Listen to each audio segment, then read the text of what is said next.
Welcome to another episode of the Coaching Collective podcast, the community for coaches by coaches. Now here are your hosts, Ed Hamilton and Paul Blackford. Yeah, awesome.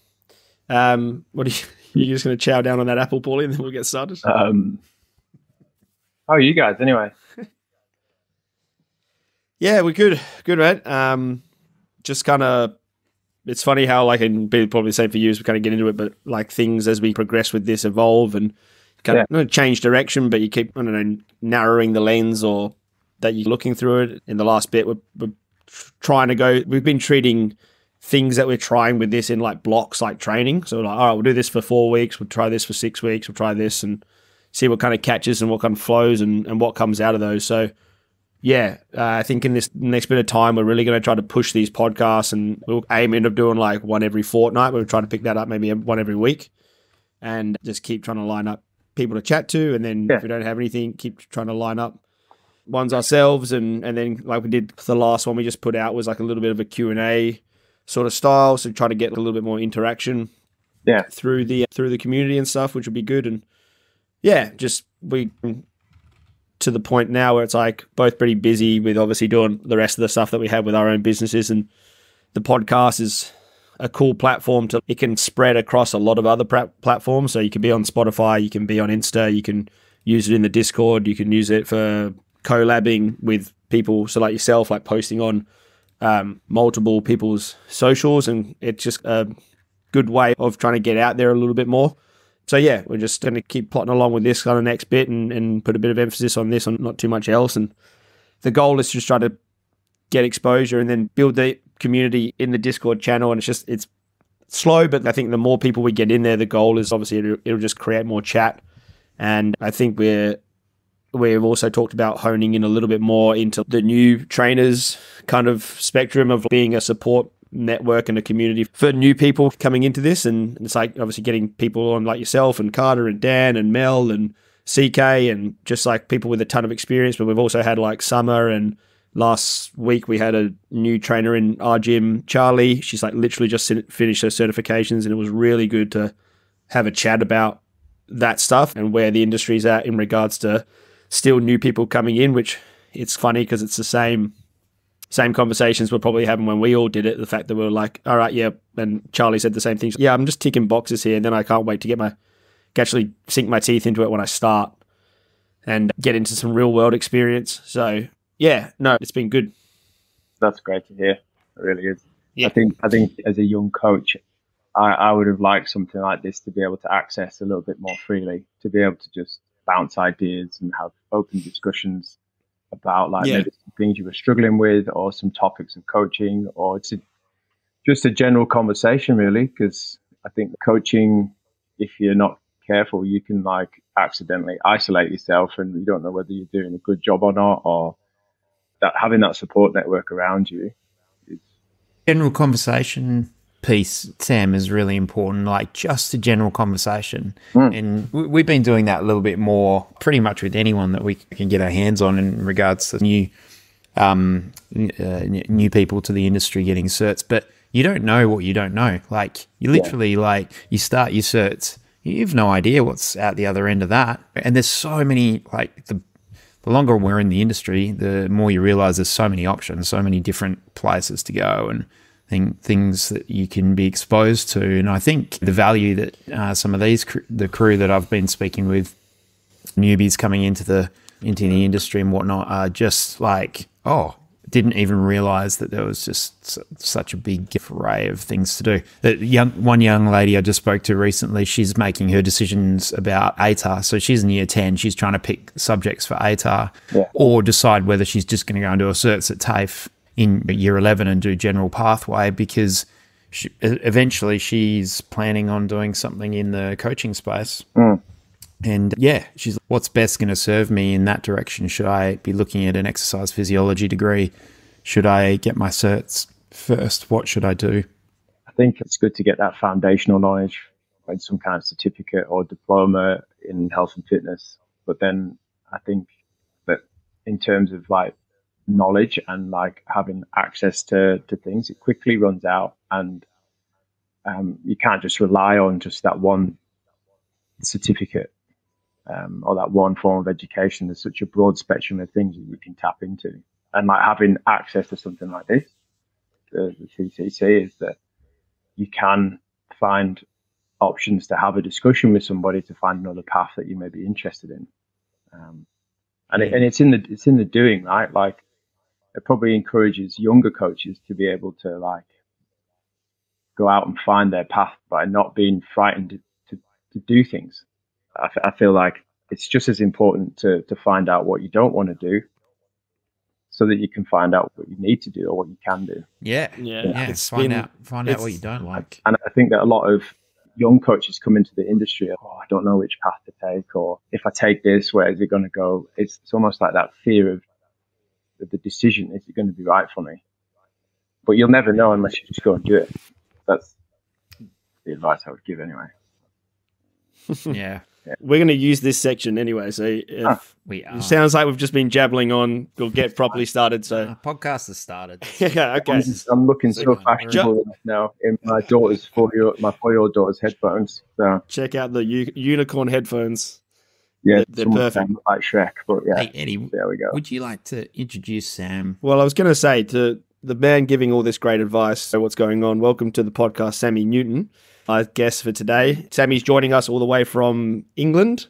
So I said last time we had some technical difficulties. We had to reschedule this podcast. I did say to Sam he's our first international podcast, and then I forgot that we had Carter on 2 weeks ago. But he's our furthest international podcast. He's our most distance, the most kilometers between us, and we're very pumped to have you on board. So thanks for coming in and already starting off some good chat, Sammy. Welcome. No, thanks for having me, and thanks for inviting me. I really appreciate it. And yes, I am the furthest away. So let's remember that. Yeah. All right. So we'll get stuck into it. And obviously, we like with all our guests, we shoot through some questions and we have a general flow of the way we're going to talk about it. But then each to their own experiences is always the cool thing that we uncover in these chats. As we ask all our guests as we started off, and this being a podcast about coaching, what does coaching mean to you, Sammy? Yeah, it's a good question. I think that coaching for me is an opportunity. I think it's an opportunity to exchange knowledge, wisdom with somebody else. But also at the same time, as the coach, you can learn from the person that you're working with at the same time too. So I feel like coaching isn't just about the person that you're working with, it's about you as a coach as well. It's an opportunity to share. I think too often we can be the gatekeepers of knowledge and keep it to ourselves and try and go along this coaching journey on our own. And I think having the skills to be able to coach somebody is both enhances your life on many levels. It's a huge opportunity. I'm grateful to have some understanding of coaching and some background in all facets of training. And what a privilege to be able to exchange that with somebody to enhance their life. I like that. And it's something that I wanted to touch on, or you briefly touched on there, like the sort of the time duration that you've been in as a coach. I think it's going to be super valuable for people listening. And again, as we were speaking about before, any new coaches to listen into this one as well with, I think, the most amount of years under your belt. And I want to read something out that you posted. It came out, you put this on your Insta on the 31st of Jan. And it's going to give us a little bit of a spectrum or like a timeline, as we're going to have questions lined up anyway. But I saw this post and I was like, perfect. That'll lead us through as to like how you got started, what's happened in the middle, what's happened at the end, like towards the end now, where you currently at. Yeah, this is what you put down in this post. You said, 20 years as a coach. I've had to pivot and find another way that many times I can't remember. 96 Suzuki Ferrari full of kettlebells to coach people on Cable Beach. Several versions of home gyms, owning a personal training studio, owning a gym here in Perth, quit coaching and switching jobs to see what else was on offer. But I'm always pulled back to coaching, to help, to see others push themselves because in turn it pushes me. I've lost myself in the process and now I'm back. So yeah, I really love that post. And again, like we talked about, like in the questions that we shot through, just getting it in the spectrum, but start us from the top there. You're old, you're 20 years younger, and you're like, I'm going to be a coach. How did you get started? Well, to be honest, someone reading that post back to me makes me feel quite emotional, to be honest, because it has been quite a wild ride for me over the last 18, 20 years of coaching. And yeah, it was quite a significant post. So thank you for reminding me that I posted that and regurgitating that information. Yeah, thank you. No. And I always find this tricky because there's so much that has happened in that time over the last 20 years. But I think, let me try and think like about coaching and where I started. Like I was a rugby player at school, and I naturally gravitated towards coaching and helping others with the skills of rugby. And I ended up being a rugby coach, getting some certifications, level 2 rugby coach in that. And I worked for a company called O2 Rugby Class, and I started doing some coaching at schools across the UK on the technical aspects of rugby. I ended up working with kids initially, teenagers, young men trying to break through into the England sector. And that's how I started really as a 17-year-old, was doing sports coaching, rugby. And then, yeah, I fast tracking forward a little bit. I decided that I wanted to go to uni after I'd finished my GCSEs in sixth form. And yeah, I got into Manchester Met and started doing my studies there. But I started picking up some rugby coaching for the uni and started playing there as well. And that was really my introduction to coaching. But after I'd finished uni, I decided to take 12 months out with my girlfriend at the time, she's now my wife, and go traveling around the world. So we did Australia, New Zealand, and South America. And during my time in Australia, we landed in Perth, and we had a Ford Falcon station wagon and an airbed and a ironing table for a dining table, ironing board for a dining table. And we drove up the west coast and ended up in Broome. And when we got to Broome as backpackers, we got a job at Willie Creek Pearl Farm as tours on how oysters make pearls. And it was quite an adjustment for me because I'd never really done any sort of public speaking or any of that sort of stuff. And it was quite a transition for me because it really did bring me out of my shell, no pun intended. But I used to do tours to 40 people twice a day on the anatomy and physiology of the oyster and how it made pearls. So that kind of, I've done some coaching and public speaking, and it did build my confidence and self-esteem, even though I wasn't talking to people about training. Anyway, I kept doing that job, did that for 6 months, finished off the rest of the trip, went back to the UK, and then they offered me that same job back at Willie Creek. So we flew back, did the job for another couple of months, and then I decided that I wanted to move away from that because I was unhappy in the role.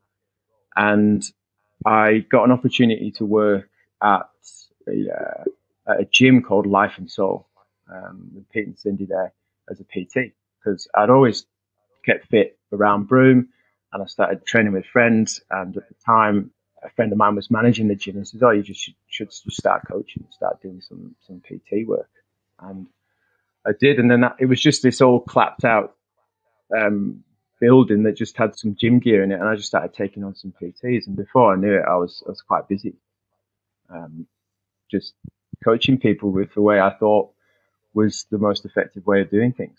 And then I stuck at that for a year or so.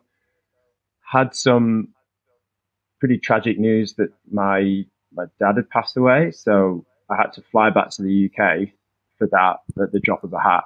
And then I was there for a couple of weeks, and I thought that was a real turning point for me as well, because I was like, do I stay in the UK to be here with my family, or do I trust that I'm slowly building this life here in Australia and have a punt at going back and building our lives for ourselves? So we flew back to Broome, which was a pretty hard decision. Dad had passed away, to leave your family. But yeah, we came back to Broome, and I literally was just starting from scratch. I didn't go back to Life and Soul. I thought, well, you know what, I'm going to start just doing something.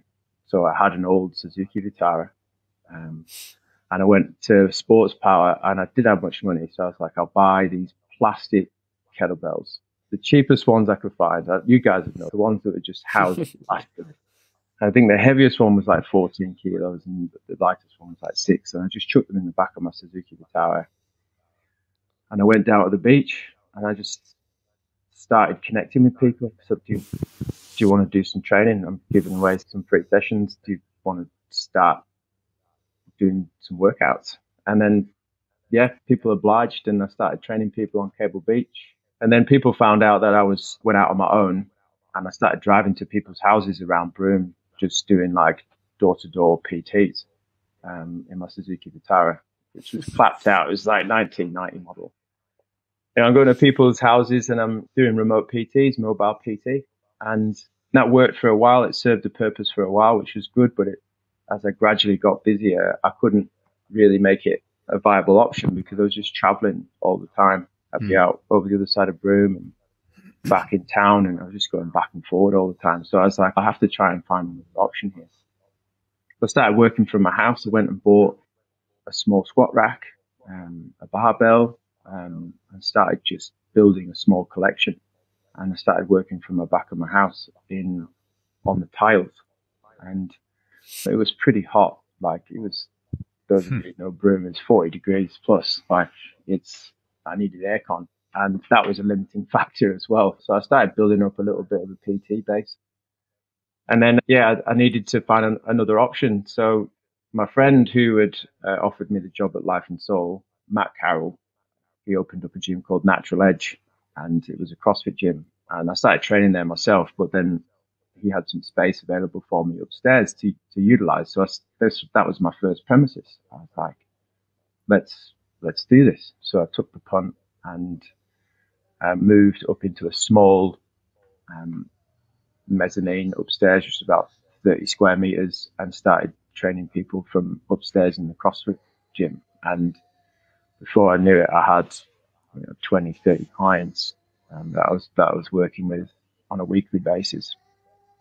But then I decided that I needed to move on. I was getting a bit of an itch. I was like starting to question my purpose and what was happening. And I thought, no, let's go traveling again. And I went to America on a bit of a shoestring with my wife and had a look around America and went to some CrossFit gyms there and had a look at some different training methods. I spent some time with Kelly Starrett over at San Francisco CrossFit, and it really just ignited the passion for it. Again, seeing a different perspective, seeing how other people do things, different environments, different cultures, ways of thinking. Like, it really does make you just think a bit more like laterally about what you're doing.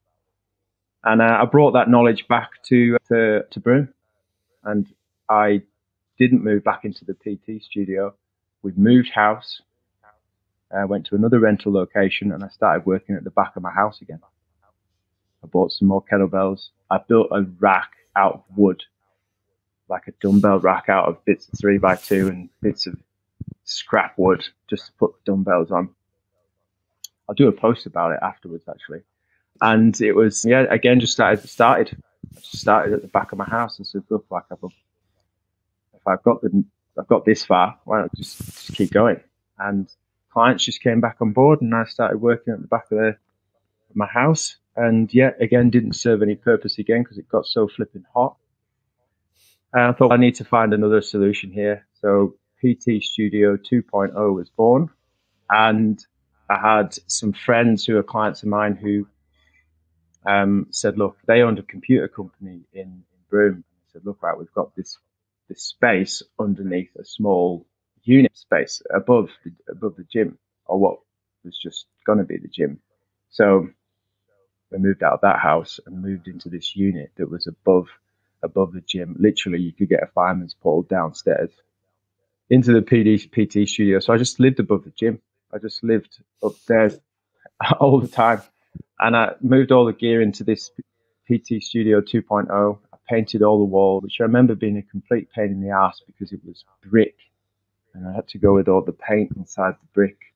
It took ages. And then, I started operating from there and lived above the gym.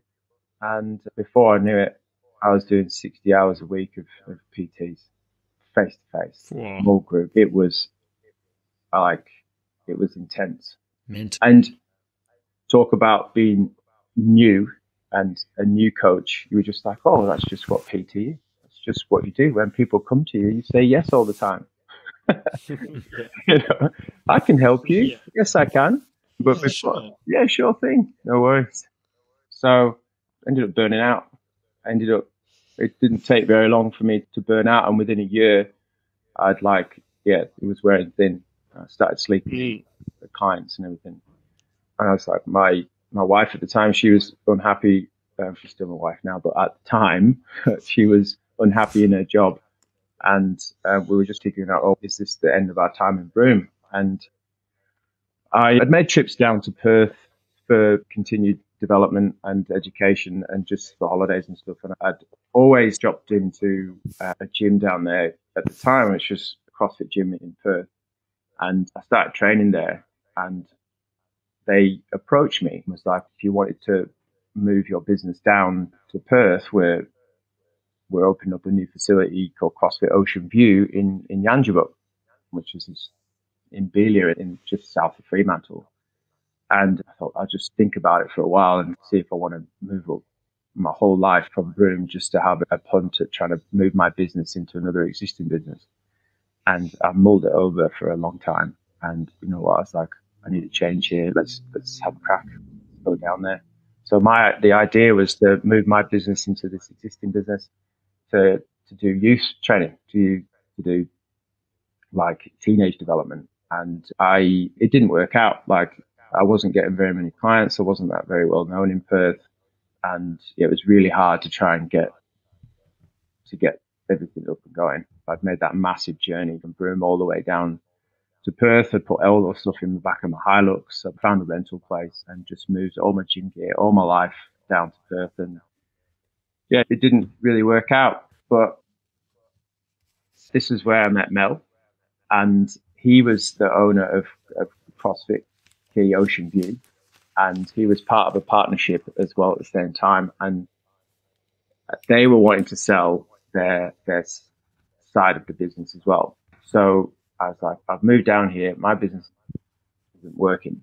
And Mel was in a place where he was thinking CrossFit Key Ocean View isn't really working either. And he was questioning what he was doing. So I thought, you know what, let's take a punt and let's join forces and let's take over the ownership of CrossFit Key Ocean View and rebrand it and call it Athlete X. So I ended up buying out the previous owners, and there we had this business. Just randomly met Mel. There's a story there which I'll share with you as well. And we spent 6 years building Athlete X, building this business together. And I'd hardly known Mel, really. Like, I'd only known him a couple of months, maybe even that. And during that time, we'd already really met. And I just thought he's passionate about his coaching. As a young man, he's trying to find his way. And like, I get on with him really well. He has a vision. And he's thrown himself in the deep end here. And like, I was also in a position where I was like looking for options. And I just took a gamble, took a punt. And yeah, we went into business together. And then, 6 years of building Athlete X. And yeah, that story in a nutshell. There's plenty of stories in between it. But yeah. I've got so much content here for more podcasts. I just was we could happy do a to whole nother podcast on this and a whole nother podcast on that. And oh, mate, you'd be here for hours. Like, I could listen to that story. I could listen to that story all day. That's just, and I want really people, if anyone's been listening to, all of these podcasts that we've done, there hasn't been one like this where I don't even know where to start. It's like these days with people coming through, and we always talk about, yes, the education, the onboarding, and you're not going to learn as much from your experience, but it's like that story to me is just, it's like coaching in a nutshell. You just got this guy that's just so passionate about what he is wanting to do, but you didn't stall at any part. You just changed directions. You're adaptable. You just really wanted to make it work and were willing to make it work. And you can't do this. You can't have a story like that, obviously, without time. And I think some things like people want to rush and they want to get to the end of the journey and they want to have the clients and and it's like you are who you are right now from that journey that you've been through with coaching, and you can tell a story. And I was just like, makes my story boring as shit. Like I went to school, I did my certs, I got a job, and then I did some jobs, and then that was it. Then I was just a coach. But it's like, that to me is just one of the, and again, I know you're not, and there's more that we can talk about, and we will get onto where you are now and what you're doing. But, and again, meeting you through Athlete X and with Mel, and the same exact thing that we kind of spoke about when we had Mel on the podcast, like the dynamic duo of you two and the combination of your background. Because flashing back a little bit when we're talking about the education side of things and stepping into PTing, Mel said that you have done your sports science degree. So that was like the combo we were talking around about from Mel's point of view with a bit of the mental health stuff, and then your background of more the interest in obviously there was competitive CrossFit days that we can talk about a little bit as well, but that was what you did when you went and did your studies? So yeah, I did sports science at uni, and I think I went and did sports science, and I think actually the decision to go to uni was off the back of, I'm interested in sport. I didn't know what to do when I came out of school. So I was like, everybody else is applying to go to uni, I might as well have a crack and give it a go. And yeah, I got accepted. I actually got accepted to Northampton and Manchester. And yeah, I went to uni, and to be honest, I'm not going to lie, it wasn't a pleasant experience for me at uni. I did it and I saw it through to the end, and I ended up getting a degree out of it.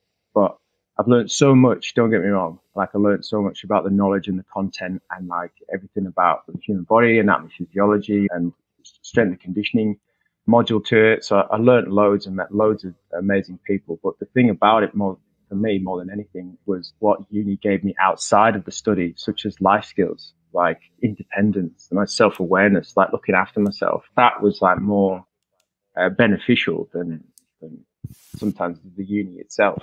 And also, I am a big believer that, like, yes, it's nice to have a degree, but it isn't the only way of learning things. And like, you don't necessarily need one. Like, you don't, like, you can learn things really fast. Like, you really can. And sometimes you talk about time, it's in the doing. It's in the doing of deeds where we find out. We shouldn't be afraid of doing stuff.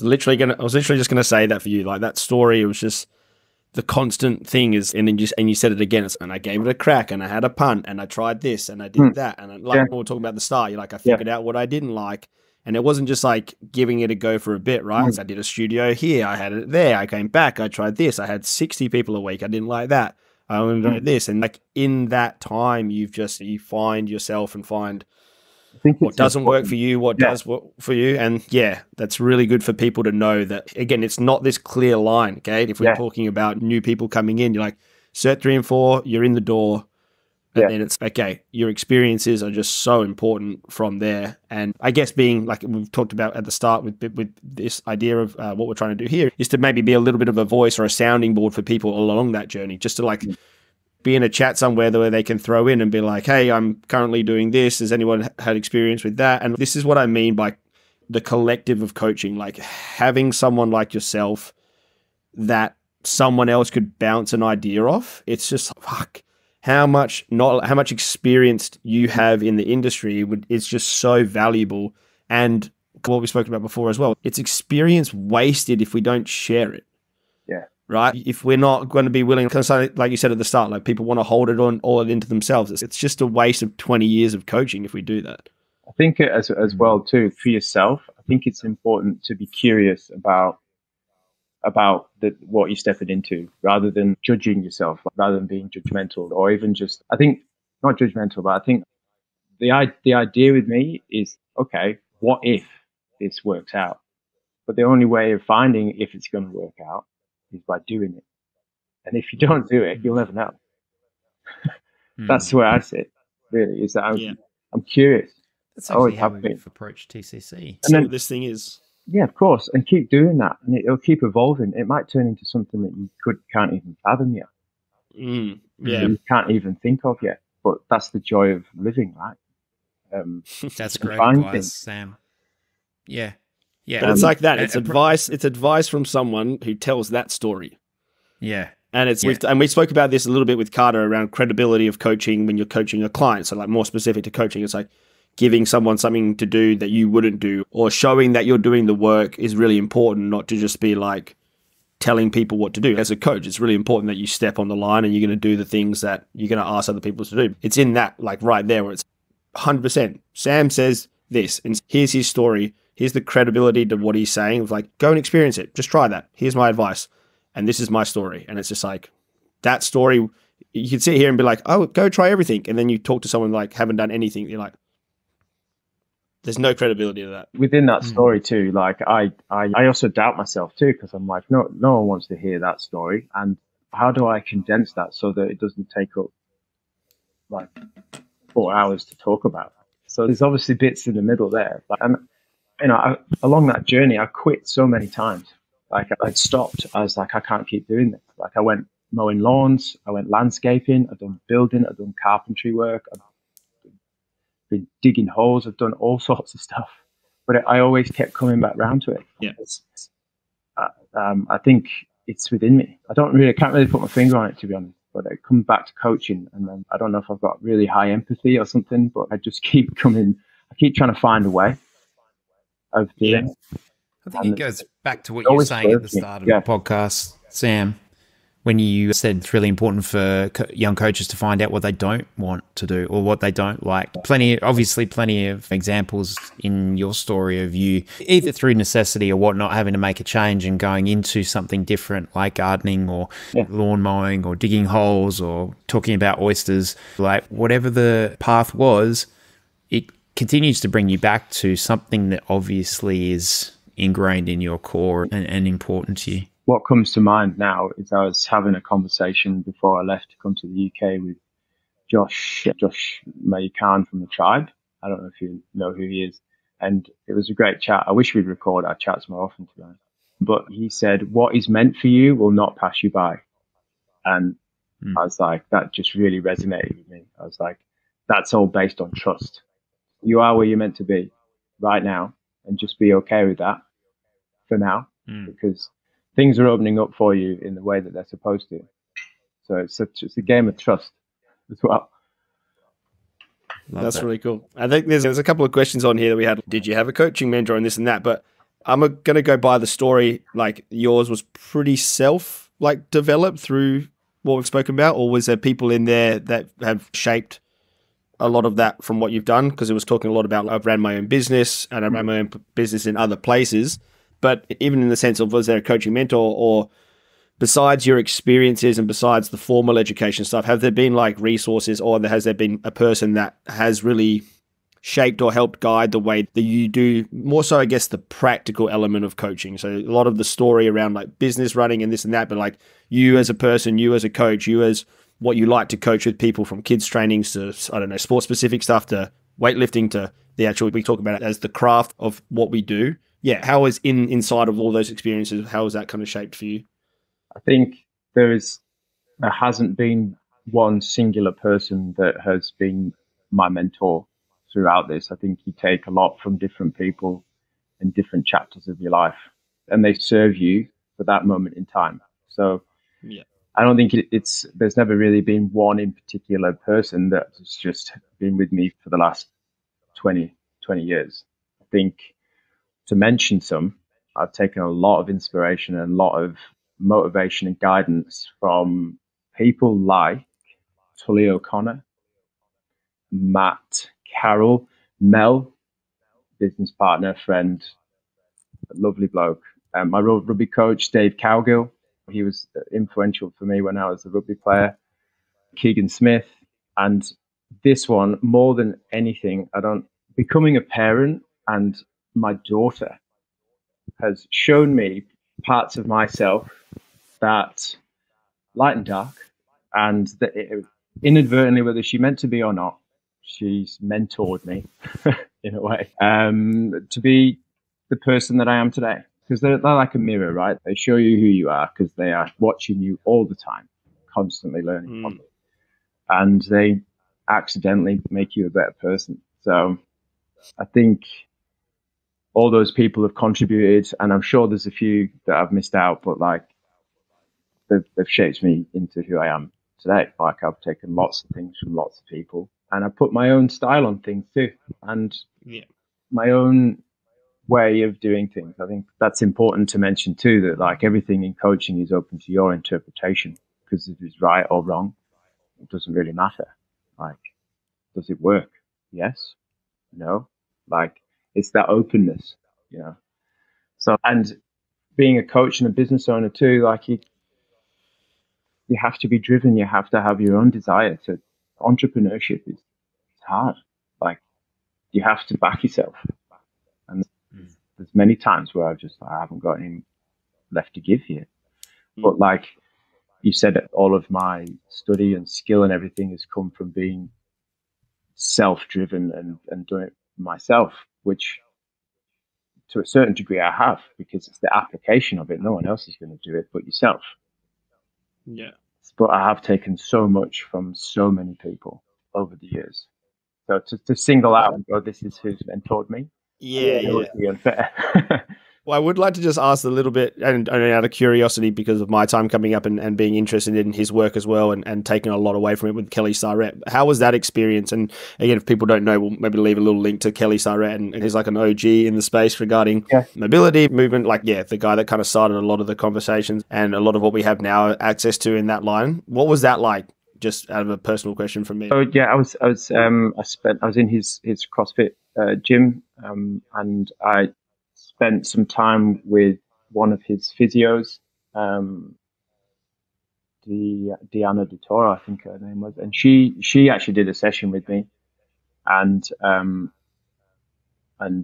had a look at some injuries and stuff I was holding at the time, and helped me gain some more understanding about how my body was moving and how I was interacting with what it is I was trying to do, CrossFit and lots of other things. But then working with Kelly on that level was like just broadened my perspective of anatomy and physiology and how the body interacts with movement, and just gave me a bit more of an understanding of what the body is capable of doing and how it can adapt to what you put in front of it.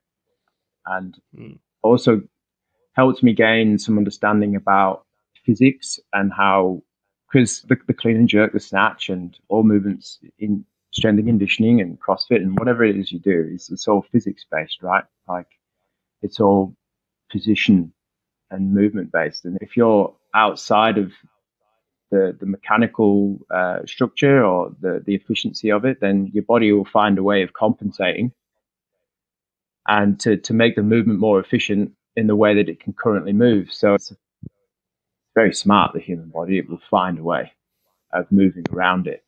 And it really showed me how those sessions, Kelly showed me we can make corrections, and through mobility and strength, to make quick, profound effects on the body quite fast, and get the body moving more effectively and more efficiently to achieve the shape that you want.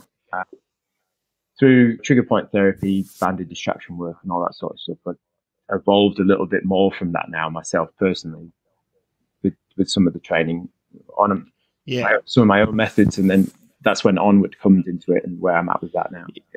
Yeah, I wanted to kind of thought it would be a good kind of leeway just because of the relevance we see now with you for Onward. So obviously, coming back to the story of, it was 6 years with Mel, and then it was obviously a hard decision for you at the time to depart from Athlete X, and then again having some time away from coaching and then coming back, and then if you want to talk about the time taking away, but then coming back into doing what you're doing now. So I guess leading off the back of your time at Athlete X and then taking us to where you are now with Onward Training, and like you said, similar, but using some of the methods that you took away from there and applying now.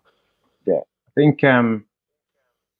I think it was a hard decision for me to move away from Athlete X. You built something with somebody for 6 years from nothing, and the community that's there now is amazing, and the people that are in that building that we create together, it's really is quite the story of trying to build something from nothing. But personally, I had a bit of a personal shift, and I was questioning what my purpose was again, and my direction in that environment.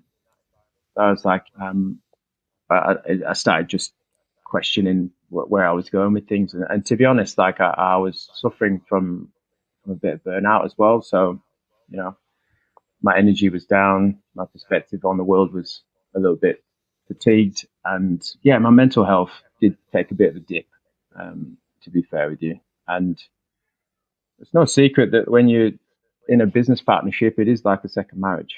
So it's quite hard. It's quite a challenging thing to navigate and to handle, and trying to integrate that into your life is hard. So I think one of the biggest turning points for me, which kind of, because it'd been in the back of my brain that I wanted to move on for quite a while, but when I think I find this quite hard to talk about, but I'll give it my crack. My wife, one of the reasons why I left was my wife got diagnosed with cancer.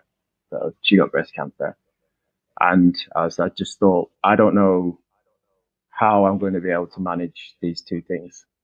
We have no family in Perth, so it was really hard to try and lean on people. I know we have friends who've become family, but it was in my head, I was like, I need to turn all of my focus towards my family and be the man on the ground and be the person on the ground there for my family as best as I could. So it was, Athlete X was as hard as it was to let go of that.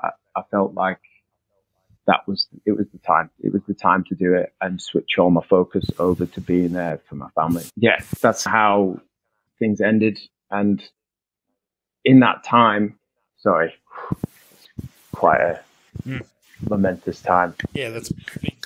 Yeah, big feels, man. I'm sure that's a good reason to hang up the boots for a moment and refocus different priorities. I had to be the person who had some family that flew over to help a little bit too, but just had to be there to support in the best way I could, and try and get through this as best we could.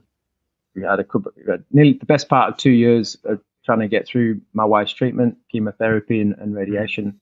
And during that time, I was like, well, what are we going to do for work? And I thought, what do I know right now? What can I turn around quite quickly? And it was coaching. So I was like, well, start putting out that you're doing some online training. And I just started. I was like, what am I going to call this thing? And I was Onward. Because I used to say all the time, I was like, in the day when I was cruising around, I was like, all right, so what do we do now? You finished in the cafe, you've had your coffee, you drop your laptop down, onward, let's go. And I thought, let's just call it Onward. And it just was like, it was a way of me, like, out of necessity, really, to find something, one, as an income, but then two, to be able to still help people in a really testing time for me. So, one, could I do that? Would it still fill my cup being able to do that as well? So as a bit of a way of coping. And it just slowly started to grow from there. I've had Onward now for just over a year, and it's served me well in that time. And I feel like we're only really just coming out of that period, and things are starting to slowly flourish.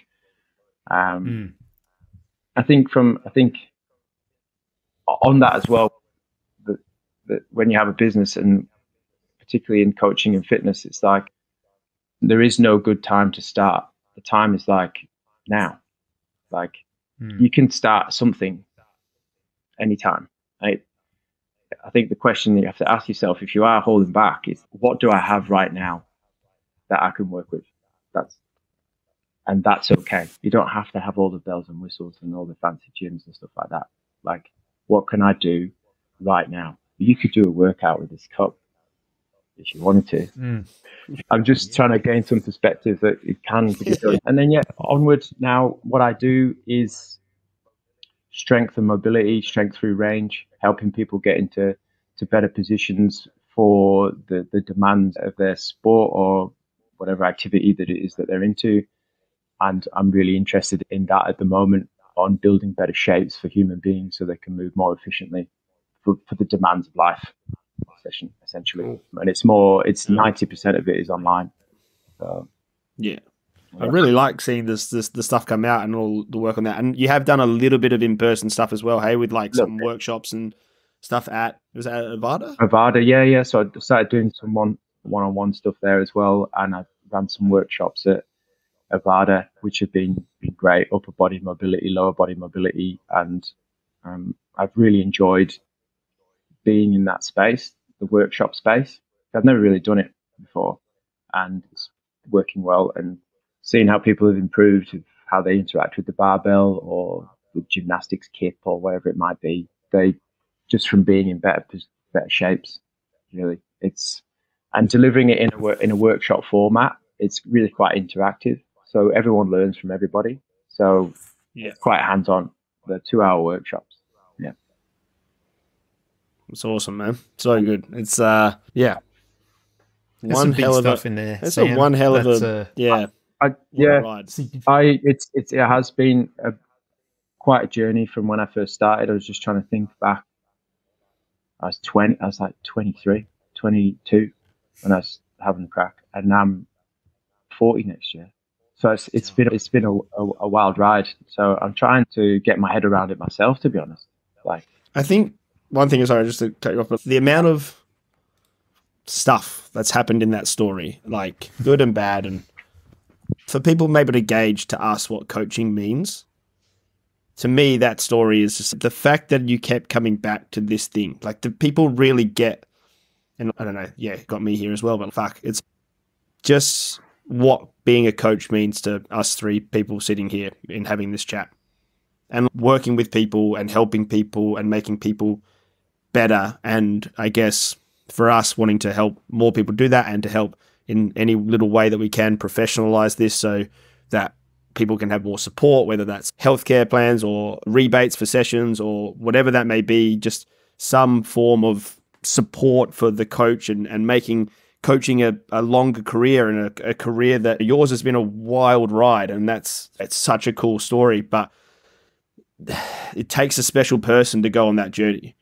Someone that's got to be really passionate about what it is that they're doing. And these days where instant gratification is the thing and people don't want to work as hard for more, I don't think, like we talk about this a lot, I don't think we'll keep people in the industry if the roadmap is made too hard. And yeah, I think that story just really, it just brings it home that all the stuff, everything that you went through, like you said in that post, this thing just drew you back. And I think it's a good chance and a good thing for people to hear. Like, it means a lot. It means a lot to be in this role that we have as coaches and to help people. And yeah, thanks for sharing. Going back to what coaching means to you, Sammy, and you said it's opportunity, and the word you used is exchange.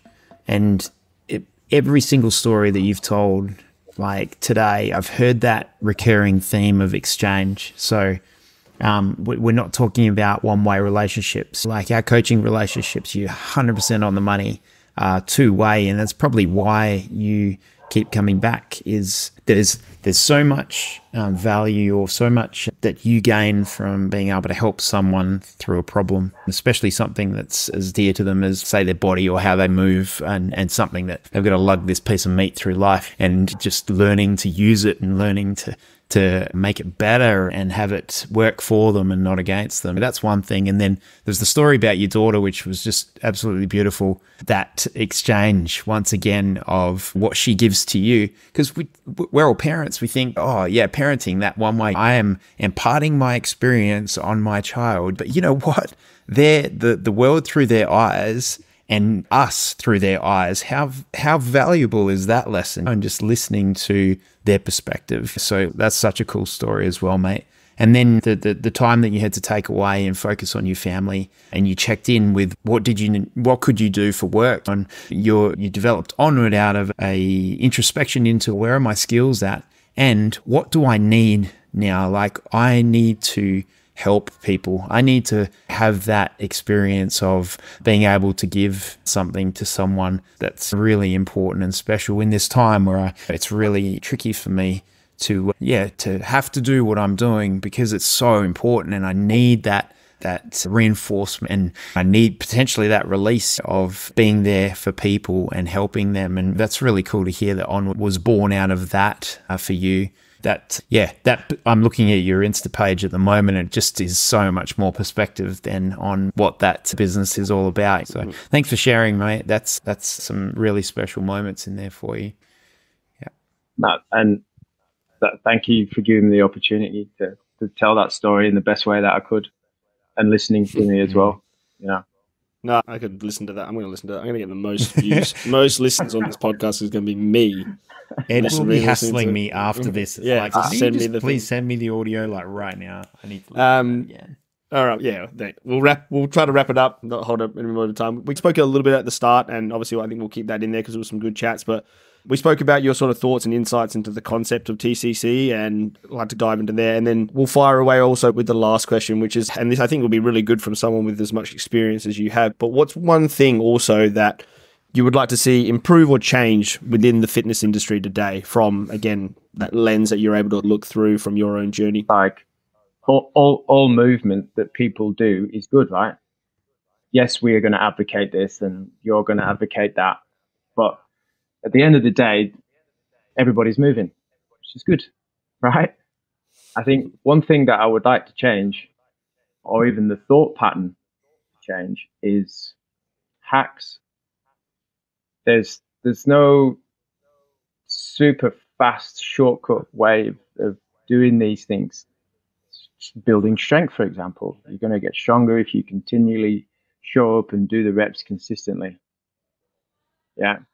Yes, there's maybe some faster ways of doing that, but you're still going to take time. You can just that whole, particularly for new athletes and new coaches, it's like just spend time doing it. Like just do it. Like the shortcut, 24-hour get strong. Like just keep showing up for yourself. There's no hack. And then the advocation for people, for coaches and strength training and movement. I feel like not all doctors and not all medical professionals are like this. It's not a sweeping statement, but I would like to see or like to hear more advocation from the medical professionals or the medical environment for the advocation for strength training and building lean muscle mass and movement and mobility before the prescription. I'm not saying that the prescription isn't valuable and isn't not needed. I just think that can we look at some holistic stuff first and the application of that. And a lot of doctors do, but some don't. So it would be to see more of that first. Yeah. I think that was like, and again, the more we do of these and the more consistent like answers and messages we get across the board, which is great because it's okay, cool. Maybe we can be a small voice and like starting to create some of that change or just having the conversations. But it was like something that Carter said as well, right? He was straight to, he wanted to change the messaging to the general pop, because then that way when they come in to see the coach, it's okay, what are we going to do in these next 2 to 3 years? And as a coach, you're like, great, now I've got time. Because that's what I need. But it's like when we come under the pump of, so I've got 6 weeks and I need to get shredded, or I've got like this amount of time to get like my goals. So you obviously you want to be like trying to serve them. You're not going to lie to them, and maybe you do at the start because you're like, okay, yeah, cool, I'll take you on and we'll try to do that and we'll just smash it out. But then again, for us, you just know exactly what you said. Is if the messaging was made clearer from that perspective of like people coming into us, and not us having to explain to them that this isn't going to be that. It's not going to happen today. You're not going to come to the gym once and there's going to be this drastic change. It's exactly what you said. It's no matter if you want to get strong, fit, more mobile, lean, like whatever it is that you want to do, this is a never-ending journey. And we would all agree that, again, there's been times for us, even with our training, that it's like at higher levels, coming down, change, I'm fitter, I'm stronger, I'm weaker, I'm less mobile, I'm more mobile. Like it's just a never-ending journey. And I think the lens that we look at through fitness and health needs to, that needs to be the messaging of it's a lifelong style. Like it's a lifestyle to be able to do this. It's not something I'm going to do for a short period of time and then I'm going to stop. It's like back and forth. And it's the same stuff with fad dieting and stuff like that. Yes, try lots of things, exactly like we've spoken about today. Try lots of things and see what you like and what doesn't work, but then try to settle into something that's sustainable and whatever. And it's just like you said, all the messaging. But agree. I think that there is ways and means of getting absolutely shredded in a small amount of time. Like you can do it, but can you do it consistently until you're 80? Yeah, and I guess mitigating long-term effects of that. Yeah. It also needs to be made clear, right? So if they're going to do that, or you're going to go on this squat cycle, yeah, sure, yours will probably go up, but it's like, how are your knees? Yeah.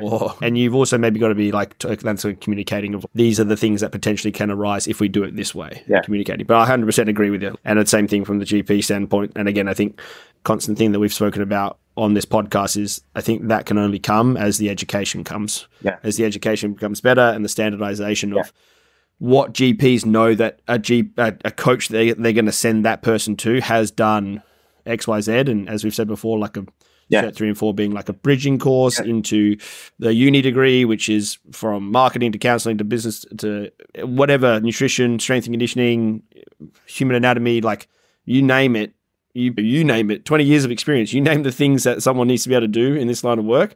And then let's create a curriculum for that and be like, everyone that wants to do this needs to do X, Y, Z. And that's a 2-year, 3-year, 4-year course. And in that time, you need to accumulate work hours and pracs and all these things, and you need to send these labs and whatever. And it's just until we're there, which I hope we can get to, I don't think we're going to see any change there.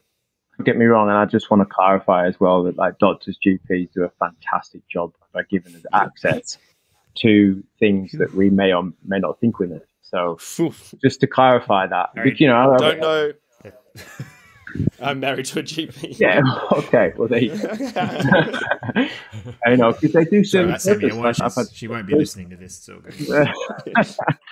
no, I'm not saying you're rubbish at your job. I'm just saying that, I've seen it firsthand. Like it definitely. Yeah. It's being from the mindset that we are from. It's that movement strength, like what it actually gives us, and the application of that. Yeah. We have too, like we've got the perspective of Candice and like local GPs that train with us, and they do so consistently and they do it for their bodies. They're on board, right? Those GPs are on board. But you're right, allied health professionals and the greater medical industry, that's what you're talking about. It's okay, as a general rule, it'd be great if strength training and movement as a focus for, even if it's just a contribution to someone's treatment. It doesn't have to be the main focus, but as well as prescriptions, let's think about that lifestyle piece and that strength and movement training piece as an important part of that treatment as well. Yeah. Awesome. That's what you're saying, isn't it, Sam? That's all right. I got you back. That's well surmised. Yeah. We won't hold you. We won't hold you any longer, Sammy. But this was. Before we do go, I know we spoke about onward training and this and that, but like for people to connect or touch base with you, I know obviously like jumping into TCC and there'll be ability to ask questions or anything like that. But contacting you directly, what's the best way to get you? Is it through your Instagram or where can people find you? Yeah, through my Instagram. Yeah, onward_training_. Mainly on Instagram. Yeah, you can contact me directly through there. Have a look at some of the posts and reels that I've been putting up.